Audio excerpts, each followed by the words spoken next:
Greece hurtled closer to a possible exit from the eurozone on June 27 after Europe responded to the government's call for a referendum by refusing to extend Athens' desperately needed bailout. The referendum on bailout proposals by Greece's creditors planned for July 5 was approved by the parliament late June 27 night, with at least 179 deputies out of 300 voting in favour.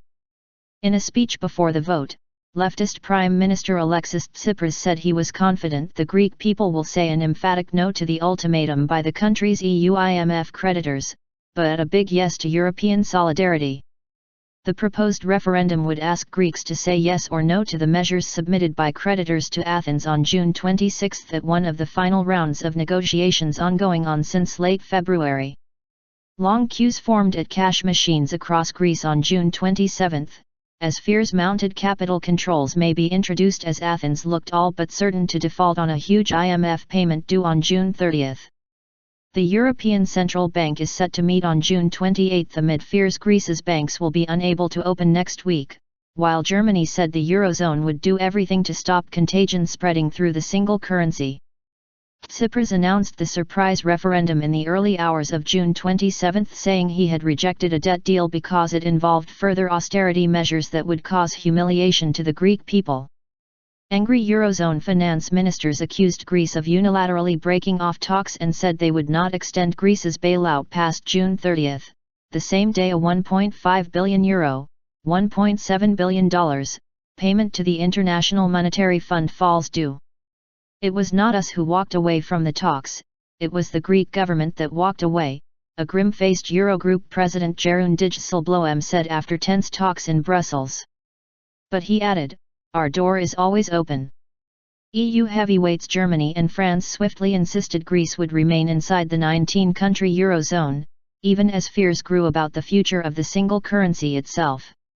Greece remains a member of the eurozone and Greece remains part of Europe, said Germany's powerful finance minister Wolfgang Schäuble. His French counterpart Michel Sapin said that Greece's destiny was in the euro. But with fears that the crisis could spread, the ministers later met without Greece to discuss the consequences of a possible Grexit and to insist they would preserve the integrity and stability of the euro area. Dijsselbloem said, "We will do everything to fight against any possible danger of contagion," added Schäuble in an attempt to calm global markets before they reopen on June 29. Frozen out of the talks, Greek Finance Minister Yanis Varoufakis left saying, "It's a sad day for Europe, but we will overcome it." But he added that the refusal to grant his request to extend the bailout will certainly damage the credibility for the Eurogroup as a democratic union, and I am very much afraid the damage will be permanent. Greece's negotiations with its international creditors have dragged on since January, when Tsipras's Syriza party first took power on a promise of ending austerity measures demanded by the EU and IMF in return for two bailouts worth €240 billion. Syriza has repeatedly refused to make cuts to pensions and changes to the VAT system demanded by Greece's debtors. The Troika of the European Commission, European Central Bank and International Monetary Fund.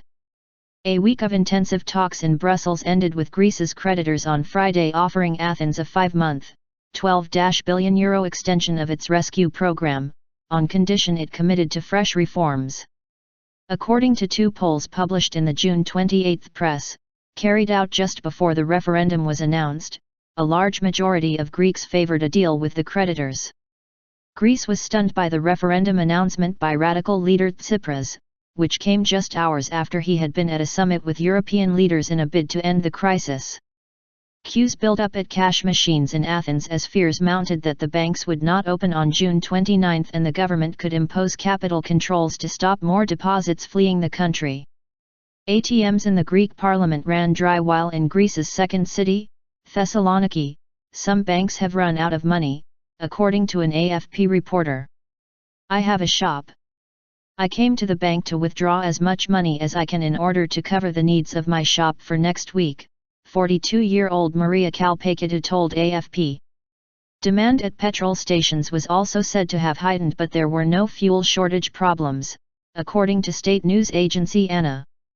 The European Central Bank will now play a crucial role in ensuring Greece's banks have the cash to open at the beginning of next week, as with the end of the bailout program Greece leaves behind billions of euros in profits on its government bonds.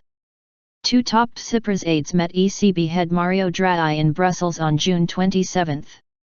The Governing Council of the ECB was also reported to be meeting on June 28, and was closely monitoring developments, the bank said.